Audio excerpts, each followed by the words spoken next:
கண் கூட பார்க்கலாம் இன்ஷா அல்லாஹ். மதீனாவுக்கு போகும்போது அந்த விஷயத்தை பாருங்க. என்ன செய்றாங்க, ரசூலுல்லாஹ் அபூபக்கர் அழைச்சிட்டு போறாங்க. அழைச்சிக்கிட்டு போகும்போது இப்போ ஒரு முடிவு பண்றாங்க. ரசூலுல்லாஹும் அபூபக்கர் சித்திக்கும் இப்போ ஒரு முடிவு பண்றாங்க. என்ன முடிவுன்னு சொன்னா, இப்ப மதீனாவை நோக்கி இந்த 2 பேரும் போனாங்கன்னு சொன்னா என்ன ஆகும், தேடிக்கொண்டிருக்கின்ற காஃபிர்கள் கையில பிடிபட்டுருவாங்க. அதனால பாருங்க அஜிமார்களே, அல்ஹம்துலில்லாஹ் கொஞ்சம் கான்சென்ட்ரேஷன் பண்ணுங்க. பாக்குறீங்களா, வெள்ள பள்ளிவாசல் இருக்கா, அந்த பள்ளிவாசல் தான் வந்து உட்கார்ந்து நபி அக்ரம் ஸல்லல்லாஹு அலைஹி வஸல்லம் ஓடி வந்து அல்ஹம்துலில்லாஹ் இங்க வந்து உட்கார்ந்த இடம். अंदर वो मोहल्ले के आदमी हो, वो बाग के आदमी।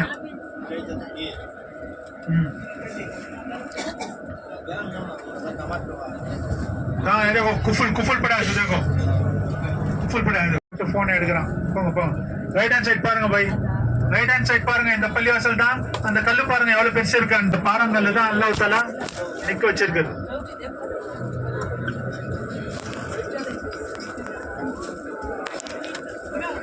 अल्लाह को इंशाल्लाह को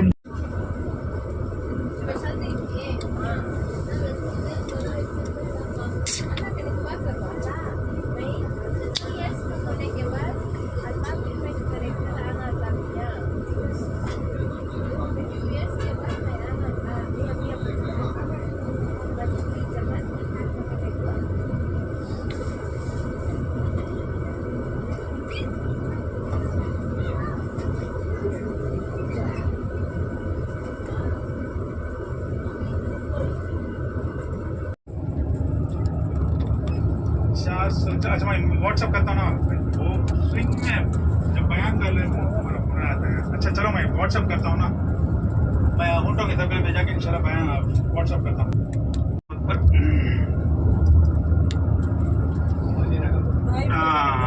माशाल्लाह. हाँ आप लोग का भी सफ़र होगा इंशाल्लाह मदीना का. वहाँ तो नबी अकरम सल्लल्लाहु अलैहि वसल्लम अपने बीवी के साथ कैसा जिंदगी गुजारना, वो दुनिया को दिखाने के लिए बता कर चले गए. गैरों का तरीका तो हमने नहीं है, गैरों का तरीका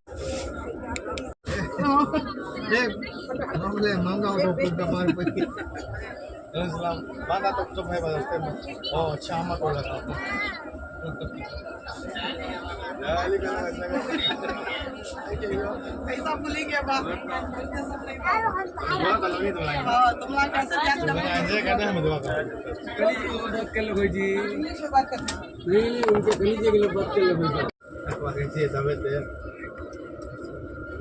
दिल्ली जाकर अच्छा गाँव वहाँ हमें आने का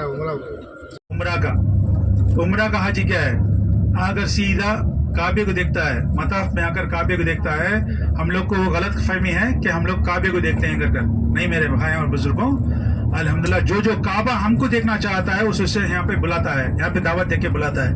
हम लोग जाहिरी क्या सोचते हैं कि 1 लाख रुपए मैं बन लिया, मैं यहाँ पे आके उतर सब. ये तमाम चीज मैं अगर सोचूंगा तो मेरे सामने क्या है, पूरा का पूरा आईना के नामत पूरा आ जाएगा. मेरे भाई और बुजुर्गों, अल्हम्दुलिल्लाह आप लोग तो हाजियां बन गए हैं. 2 हाजियां, एक अगर फर्ज किफाया तो साल में एक बार आने वाले हाजी हज को, उन लोग को क्या है, अरफा में जो जोहर से लेकर असर तक जो रहेंगे, वो असर के बाद में अगर वो अरफा के मैदान से निकलेंगे. அல்ஹம்துலில்லாஹ் என்ன செய்றாங்க, இப்ராஹிம் அலைஹிஸ்ஸலாம் இந்த மகன் சொல்றாங்க, என் தந்தையே என்னுடைய முகத்தை நீங்க திருப்பிக்கங்க, பாசத்தின் காரணமா அறுக்காம விட்டுடுவீங்கன்னு சொன்னதுமே இப்ராஹிம் என்ன செய்றாங்க, தன்னுடைய முகத்தை திருப்பிக்கிறாங்க. இப்ப நம்ம எல்லாம் செய்யறோம், ஆடு அறுப்போம், மாடு அறுப்போம், கோழி அறுப்போம், ஒட்டகங்க அறுப்போம். நம்ம என்ன செய்வோம், கிப்லாவை பக்கம் திருப்பிக்குவோம். அதே பக்கத்துல கூண்டு தடி பாருங்க, ஃப்ரிட்ஜில் 3 கூண்டு இருக்கும். இங்க ஒண்ணு, சென்டர்ல ஒண்ணு, அந்த பக்கம் ஒண்ணு வச்சிருப்பாங்க. இதுல வந்து எஸ்கலேட்டரு படி எல்லாமே இதுல இருக்கும். அல்ஹம்துலில்லாஹ். லெஃப்ட் சைட்ல பாருங்க, ஷைத்தானுக்கு இந்த கண்ணு தெரியுது பாருங்க. லெஃப்ட் சைட்ல பாத்துக்கிட்டே வாங்க, தெரியுதுங்களா? 007 போட்டுருக்கான்னு பாருங்க, தெரியுதுங்களா? அப்படியே வரிசையா இருக்கும் 3 கூடாரங்கள். ஆமா, இருட்டாவுல இடம் தான் அந்த கல்லு. தெரியுதுங்களா? அந்த பச்சை கலர்ல எழுதியிருக்கா 007 எழுதியிருக்கோம். இந்த பக்கம் பாத்தீங்கன்னா வெளிச்சமா இருக்கும். அதே இந்த பக்கம் பாத்தீங்கன்னா கேட் உள்ள. ஆமா, இங்கதான் கல்லு இருக்கு, இந்த கேட் உள்ள. ஆமா, அந்த கேட் உள்ளதான். அந்த கேட்டுக்கு உள்ள நேரம் மேல பாத்தீங்கன்னா கூடாரம் இருக்கும். அதான் கேட் டாப்ல பாத்தீங்கன்னா கூடாரம் கரெக்டா இருக்கு பாருங்க. அதுதான் அடையாளம். அந்த கூடாரத்துக்கு உள்ளதான் இந்த ஷைத்தானுடைய கல் இருக்கு. அத்தனை ஃப்ளோர்லயும் போய் கல் அடிப்பாங்க. இப்ப நிறைய ஃப்ளோர்ல உருவாக்கிட்டாங்க. அப்பெல்லாம் வந்து அந்த மாதிரி ஃப்ளோர்லாம் கிடையாது. பாருங்க, அடுத்த சைதான் நடு சைதான் பாருங்க, நடு சைதானு அந்த இடத்துல மட்டும் இருட்டா இருக்கும் பாருங்க. நடு சைதான இடத்துல இருட்டா இருக்கும், வெளிச்சம் இருக்காது. அதுக்கப்புறம் கடைசி சைதான், மொத்தம் 3 சைதான் இருக்கும். 3 சைத்தானுக்கும் 2 கரெக்டா போட்டிருப்பாங்க பாருங்க.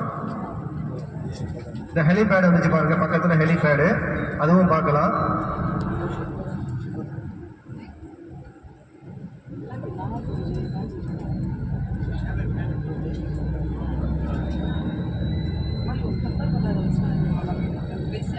இந்த தூண்ல தான் ஹெலிகாப்டர் வந்து இறங்கும். அல்ஹம்துலில்லாஹ். இப்ப பாருங்க, தூரமா தெரியுது பாருங்க, 3 ஷைத்தானுடைய கூடாரங்களும் அழகா தெரியுது பாருங்க. 3 ஷைத்தான், மொத்தம் 4 கூடாரம் வச்சிருப்பாங்க. அதுல வந்து 2வது ஒன்று கிடையாது, 3 கூடாரங்கள் தான்.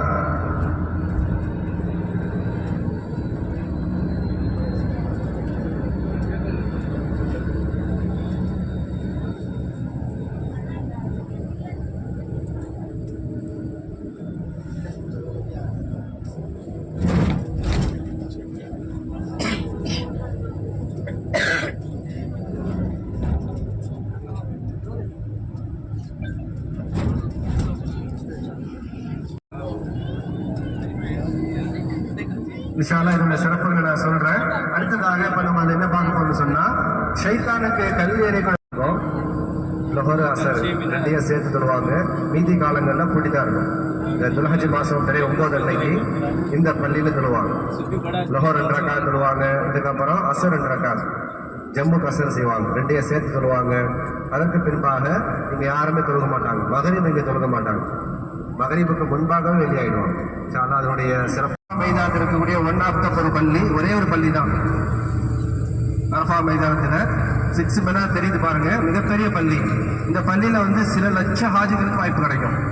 மீதி மக்கள்லாம் வந்து வெளியில சொல்லுவாங்க, டென்ட்ல சொல்லுவாங்க, மலையில சொல்லுவாங்க, மைதானத்துல மரத்தடியில எல்லாருமே இருக்கும். இந்த அரஃபாவை சுற்றி பாத்தீங்கன்னா 100கணக்கான போர்டு இருக்கும். மஞ்சள் கலர்ல, எல்லோ கலர்ல இருக்கும். பார்த்துக்கிட்டே வாங்க. அரஃபா ஸ்டார்டிங் போர்டு இருக்கும். இந்த போர்டுக்கு உள்ளாதான் இருப்பாங்க. துல்ஹஜ் மாசம் 9 அன்னைக்கு எல்லா ஹாஜிகளும் லட்ச ஹாஜிகளை வாங்க இந்த மைதானத்துக்கு வந்துருவாங்க. யாராவது ஒரு ஆளு செலவு பண்ணிட்டு வந்துட்டு லட்சக்கணக்கில் ரூபா செலவு பண்ணிட்டு 9 துல்ஹஜ் மாசம் இந்த அரஃபா மைதானத்துல தங்கலைன்னு சொன்னா அவர் ஹஜ்ஜும் கூடாது, ஒரு ஹாஜியே கிடையாது. அதனாலதான் என்ன செய்வாங்க, சில பேர் ஹஜ்ஜுக்கு வந்திருப்பாங்க, உடம்பு சரியில்லாம போயிடும், ரொம்ப சீரியஸ் ஆயிடும், ஹாஸ்பிட்டல்ல இருப்பாங்க, சில பேருக்கு ஆக்சிடென்ட் ஆயிடும். அந்த மாதிரி உள்ள ஹாஜிகளை என்ன செய்வாங்கன்னு சொன்னா, சவுதி அரசாங்கமே என்ன செய்யும், ஆம்புலன்ஸ்ல கொண்டு வருவாங்க. ஆம்புலன்ஸ்ல கொண்டுட்டு வந்து இந்த அரஃபா மைதானத்துல ஒரு 10 நிமிஷம் வச்சுட்டு போயிடுவாங்க. 10-15 நிமிஷம் என்ன செய்வாங்க, இந்த அரஃபா மைதானத்துல வச்சுட்டு எடுத்துட்டு போயிடுவாங்க. அவரு ஹாஜி ஆயிடுவாங்க. அதே போலதான் ஹெலிகாப்டர் ஆம்புலன்ஸ் இருக்கு. கவர்மெண்ட் ஹெலிகாப்டர் ஆம்புலன்ஸ் என்ன செய்வாங்க, ஹெலிகாப்டர்ல கொண்டு வருவாங்க. ஹெலிகாப்டர்ல கொண்டுட்டு வந்து மைதானத்துல இறக்கிட்டு ஒரு 10-15 நிமிஷம் அந்த ஹாஜிகளை வச்சிருவாங்க. வச்சுட்டு மீண்டும் ஹாஸ்பிட்டலுக்கே கொண்டு போயிடுவாங்க. அவ்வளவு முக்கியத்துவம் வாய்ந்த ஒரு மைதானம். ஏன்னு சொன்னா லட்சக்கணக்கான ரூபாய் செலவு பண்ணி வந்துட்டு இந்த பாக்கியம் இல்லைன்னா என்ன ஆகுறது? அதனால என்ன செஞ்சிருப்பாங்க, இங்க வந்ததுக்கு பின்னால அவங்க நோய் ஏற்பட்டு இருக்கும், நோயாளி ஆயிருப்பாங்க. அந்த நன்மை கிடைக்கணும், ஹஜ்ஜுடைய நன்மை கிடைக்கணும் என்பதற்காக வேண்டி இந்த மைதானத்துக்கு அரசாங்கமே கொண்டு வருவாங்க. கவர்மெண்டே கொண்டு வந்து நினைக்கிறாங்க. அந்த போல ஆம்புலன்ஸை கொண்டு வந்துட்டு 10 நிமிஷம் படுக்க வச்சுட்டு அழைச்சிட்டு போயிடுவாங்க. அவ்வளவு முக்கியத்துவம் வாய்ந்த ஒரு மைதானத்தை இல்ல திறமை இருந்துச்சுன்னு சொன்னா இல்ல படிக்கலாம், ஃப்ரீயாவே படிக்கலாம். அவங்களுக்கு படிக்கிறவங்களுக்கு வந்து ஸ்காலர்ஷிப் கொடுக்குறாங்க. டிக்கெட் 6 மாசத்துக்கு டிக்கெட்டும் கிடைக்கும். யாருக்கு திறமை இருக்கோ இங்க சேர்த்து விடலாம். இதுல வந்து முக்கியமான ஒரு பட்டம் கொடுக்குறாங்க, மக்கி அப்படின்னு ஒரு பட்டம் கொடுக்குறாங்க. மக்கின்னு சொல்லிட்டு பட்டம் கொடுக்குறாங்க. அது மக்காவை சேர்ந்த ஒரு பட்டம், அதனால அந்த பட்டம் கொடுக்குறாங்க. அதுக்கப்புறம் இன்னொரு முக்கியமான ஒரு விஷயம் வந்து, இந்த மலைக்கு மேல ஒரு குகை ஒண்ணு இருக்கு. அந்த குகையில போய் தங்குறாங்க. இப்ப எல்லாருக்கும் வளைந்து நினைக்கிறேன் நானு, அந்த ஜபல சௌர்னு சொல்லக்கூடிய மிகப்பெரிய மலை, அந்த மலைக்கு உச்சியில ஒரு குகை இருக்கு. அந்த குகையில போய் தங்குறாங்க. 3 இரவு 3 பகல் அந்த குகையில போய் தங்குறாங்க.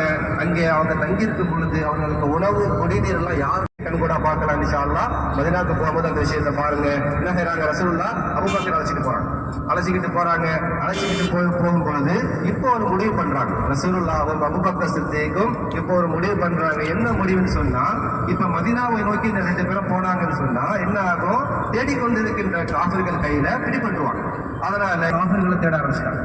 100 ஒட்டகம் சாதாரணமா இல்ல, ஒரு ஒட்டகம் ஒரு காருக்கு சமமான அளவிற்கு ஒரு பொருட்படக்கூடியது. அதனால எல்லா காபிர்களும் மக்கமா நகர் முழுவதும் தேட ஆரம்பிச்சிட்டாங்க, தேடி திரிய ஆரம்பிச்சுட்டாங்க. இப்ப ரசூலுல்லாஹ் வெளியில போனாங்க இல்லையா, அந்த நடுநிசி நேரத்துல வெளியில போனாங்க இல்லையா, நேராக அபூபக்கர் சித்தீக் ரலியல்லாஹு வீட்டுக்கு போறாங்க. அந்த வீட்டுக்கு போயிட்டு கதவை தட்டுறாங்க. தட்டுவதற்கு முன்பாகவே கதவு திறந்தே இருக்கு. உடனே அபூபக்கர் சித்திக்கு வீட்டுக்குள்ள போயிட்டு அபூபக்கர்கிட்ட கேட்கிறாங்க, யா அபூபக்கர், இரவு நேரம் நடுநிசி நேரமா இருக்கு, நீங்க கதவை தாழ்பால் போடாம வச்சிருக்கீங்களே, என்ன காரணம் அப்படின்னு கேட்கிறாங்க. அதுக்கு அபூபக்கர் சித்திக் எல்லாம் சொன்னாங்க, யா ரசூலல்லாஹ், உங்களின் வருகைக்காக வேண்டி நான் காத்திருக்கின்றேன் யா ரசூலல்லாஹ்.